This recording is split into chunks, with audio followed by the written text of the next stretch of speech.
Well, well, well. Look who's smiling now. Look who's standing in the wreckage of their little scheme with both hands in their pockets and not a scratch on their soul. You magnificent, patient, dangerously perceptive creature, welcome back. Or should I say, welcome to the moment they've been dreading since the very first lie left their lips. Because if you're still here, still watching, still breathing after everything they orchestrated behind your back, then congratulations, you already know the punchline. And before we go deeper real quick, this channel got demonetized 2 months ago and it's still demonetized, but I didn't stop. I wrote a book for you called The Joker Doctrine, a complete guide to self-improvement and human psychology. Supporting it keeps this movement alive. Link in the description. Now back to your moment. They just realized you knew all along. Every whisper, every plot, every fake smile, every calculated betrayal, you saw it all. You clocked it the moment it started. And you said nothing. You let them perform. You let them scheme. You let them believe they were the smartest ones in the room. And now they're standing in the spotlight of their own foolishness, blinking, stammering, sweating, because the person they thought was asleep was wide awake the entire time. And oh, the embarrassment. Oh, the humiliation. Oh, the absolute psychological devastation of realizing that the person you were trying to outsmart was 10 steps ahead of you from day one. Let's rewind for a moment, because I want you to feel the full weight of what just happened. They came into your life with a plan. Not a vague idea, not a passing thought, a plan. A calculated, rehearsed, carefully constructed strategy to manipulate you, mislead you, and ultimately control you. They studied your patterns. They learned your weaknesses. They identified your blind spots, or at least the blind spots they assumed you had. And then they went to work, slowly, methodically, patiently, dripping poison into your ear one drop at a time, thinking you'd never taste it, thinking you'd never notice the bitterness beneath their sweetness, thinking you were too trusting, too naive, too emotionally invested to see through the performance. But here's where their entire operation collapsed. Here's where the foundation of their scheme cracked right down the middle. You weren't blind, you were watching. You weren't naive, you were cataloging. You weren't trusting blindly. You were giving them rope, enough rope to reveal exactly who they were, enough rope to hang their own credibility, enough rope to tie themselves into knots they'll never untangle. And the beautiful, devastating truth is this. They never once suspected you knew, not once.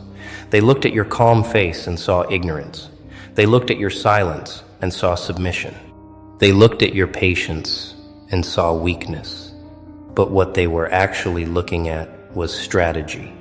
Pure, refined, ice-cold strategy. You were the chess player who saw the checkmate 12 moves ahead and still moved the pawns slowly, deliberately, letting them believe they were winning, letting them celebrate premature victories, letting them high-five each other in their little circles, whispering about how they'd finally gotten one over on you. And you sat there, quiet, composed, watching their circus with the detachment of someone who already knows how the story ends, because you did know, you always knew, from the very first inconsistency, from the very first story that didn't add up, from the very first time their eyes said one thing and their mouth said another. You caught it, you filed it away, you let it simmer, and you waited. Not because you were scared, not because you were unsure, but because you understood something they never will. Timing is everything. And your timing, your patience, your ability to hold the truth like a loaded weapon without pulling the trigger, that's what makes you dangerous, in ways they'll never comprehend. Now think about what that means for their psychology. For months, maybe years, they operated under the assumption that they were the puppet master, that they were pulling your strings, that you were dancing to their tune without even knowing the music was playing. That belief gave them confidence. It gave them power. It gave them a sense of superiority that fueled every interaction, every conversation, every calculated move. And now, in one shattering moment of realization, all of that has been ripped away. The puppet master just discovered there were no strings. The chess player just realized they were playing against themselves. The hunter just became the hunted. And the look on their face, that frozen, hollow, gut-punched expression when it finally clicked, that's not just embarrassment, that's an identity crisis. Because they didn't just lose a game. They lost the version of themselves that believed they were clever enough to fool you. They lost the narrative that kept their ego intact. They lost the one thing that made them feel powerful, the illusion that they were smarter than you. And now that illusion is shattered, permanently, irreversibly, catastrophically, and they can't put it back together no matter how hard they try. Let's talk about your silence, because that's the weapon they never saw coming. In a world where everyone reacts, where everyone defends, where everyone fires back the moment they feel attacked, you did something terrifying. You said nothing. You watched them lie, and you didn't correct them. You watched them scheme, and you didn't confront them. You watched them build their little house of cards, and you didn't blow it down. Not because you couldn't, but because you understood that the most devastating response to a liar isn't exposure, it's patience. It's letting them build their entire world on a foundation of deception, and then watching them realize, on their own, in their own time, that you knew the whole time. That's not revenge. That's not manipulation. That's mastery.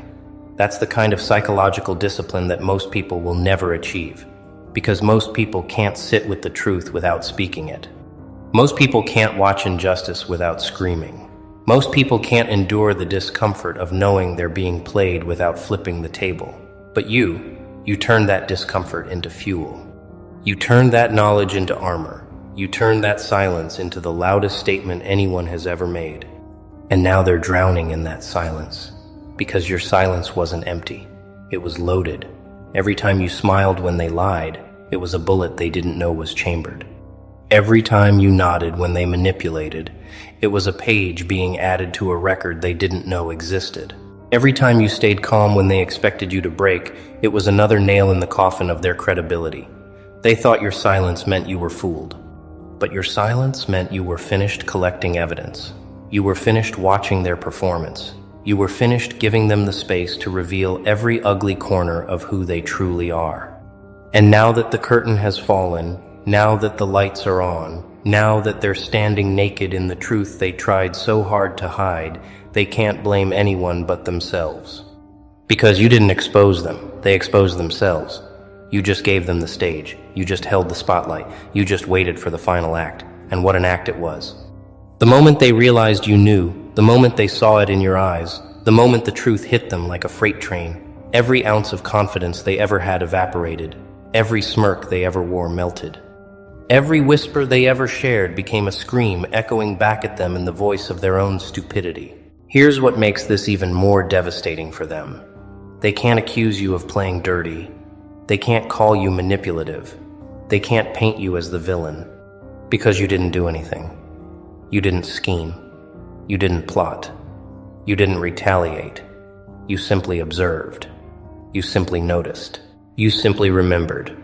And then you simply existed with that knowledge, peacefully, calmly, without malice, without vengeance, without the need to weaponize what you knew. And that's what terrifies them the most.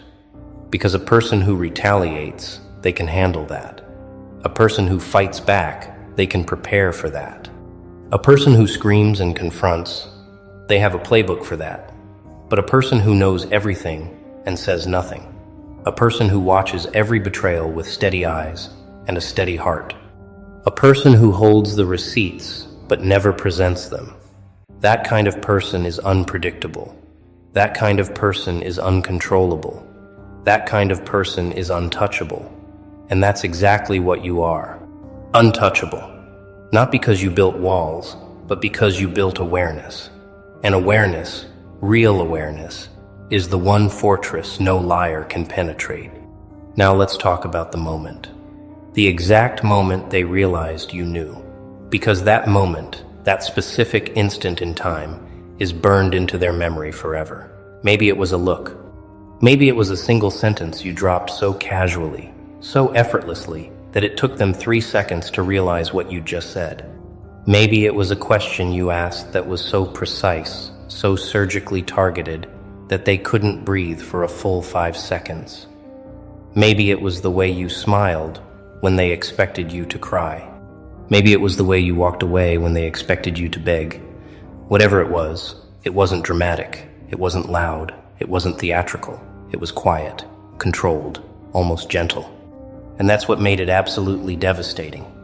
Because they were prepared for an explosion. They were braced for a confrontation. They had their defenses ready, their excuses rehearsed, their counterattacks loaded. But you didn't give them a war, you gave them a mirror. And what they saw in that mirror destroyed them more than any argument ever could. They saw a fool, not you, them. They saw someone who spent months, maybe years, constructing an elaborate deception, only to discover that the person they were deceiving was watching the construction the entire time, taking notes, shaking their head, and waiting for the building to collapse on its own. Imagine that level of humiliation. Imagine the psychological freefall. Imagine spending every ounce of your energy trying to outsmart someone, only to discover they were never competing with you. They were above you, not arrogantly, not boastfully, but naturally, effortlessly. The way an eagle doesn't compete with pigeons, it just flies at a different altitude. And that's what happened here. You weren't playing their game because you were playing a completely different one, a longer one, a deeper one. A game they didn't even know existed until the final move was made. And now they're replaying every interaction in their head, every conversation, every text message, every phone call, every meeting. They're scanning for the moment you first caught on. They're searching for the tell, the slip, the crack in your composure that should have revealed you knew. And they can't find it, because there wasn't one. Your composure wasn't a mask, it was mastery. Your calm wasn't an act, it was architecture. You built your response to their betrayal the way a sculptor builds a masterpiece, slowly, intentionally, with every unnecessary piece chipped away until only the truth remained. And that truth, standing there in full view for everyone to see, is the most beautiful and brutal thing they've ever witnessed. And here's the part that will haunt them the longest. They can't undo it. They can't go back and rerun the deception with better strategy. They can't erase the fact that you saw through them completely, totally, without a single doubt. Every future interaction they have with anyone will be colored by this experience. Every new scheme, every new manipulation, every new performance will carry the shadow of this failure, because you didn't just catch them, you showed them that they're catchable. You proved that their mask isn't as convincing as they thought. You demonstrated that someone out there, you, can see the real them behind the performance. And for a person whose entire identity is built on deception, that knowledge is a life sentence. They'll never feel safe in their lies again.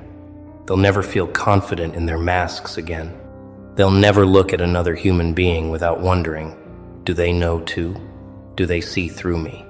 Am I as transparent as I was with the person who watched me for months and never said a word?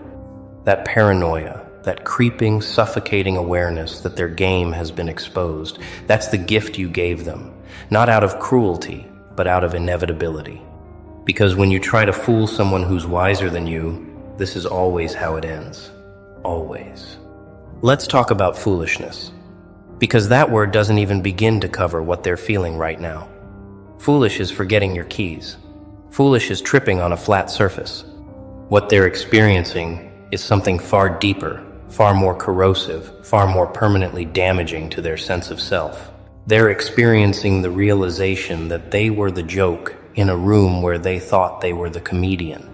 They walked around with this inflated sense of cleverness, this puffed-up confidence that they were pulling off the performance of a lifetime. They whispered to their allies about how clueless you were.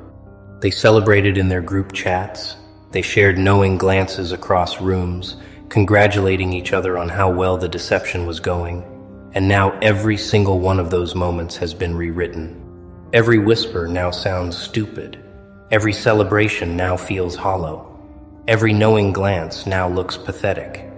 Because the person they were mocking The person they thought was in the dark was actually the one holding the flashlight. They illuminated nothing. You illuminated everything. And now their entire social circle is watching this unfold. The people they bragged to about fooling you are now watching them get fooled by their own arrogance. The allies they recruited are now distancing themselves because nobody wants to be associated with someone who got outplayed this badly. And here's the domino effect they never anticipated. It's not just that they look foolish to you, they look foolish to everyone. Because the moment people found out you knew all along, the entire narrative shifted. Suddenly, you're not the victim, you're the strategist. Suddenly, you're not the naive one, you're the perceptive one. Suddenly, you're not the person who got played, you're the person who let someone play themselves. And that reframe, that complete inversion of the story, is devastating for them on every level because they can't control it, they can't spin it. They can't add context or nuance that makes them look better. The facts are the facts. They tried to deceive you. You saw through it. You stayed quiet. And now they look exactly like what they are. Amateurs. Pretenders. People who thought they were playing chess when they were actually playing checkers against a grandmaster who was reading a book while they made their moves. That image, that mental picture of them sweating and scheming while you casually observed with full knowledge of their every move, is now permanently etched into the minds of everyone who knows the story. And nothing, absolutely nothing, will ever erase it. They can apologize, they can explain, they can justify, they can rewrite history in 100 different ways, but the image remains. The fool remains, the lesson remains, and you remain unbothered, untouched, and undeniably superior in every way that matters. Now, let's talk about what this does to their relationships. Because the fallout doesn't stop with you. It ripples outward into every corner of their life. The people who trusted them are now questioning that trust. The people who believed their version of events are now revising their opinions. The people who took their side are now wondering if they were manipulated too.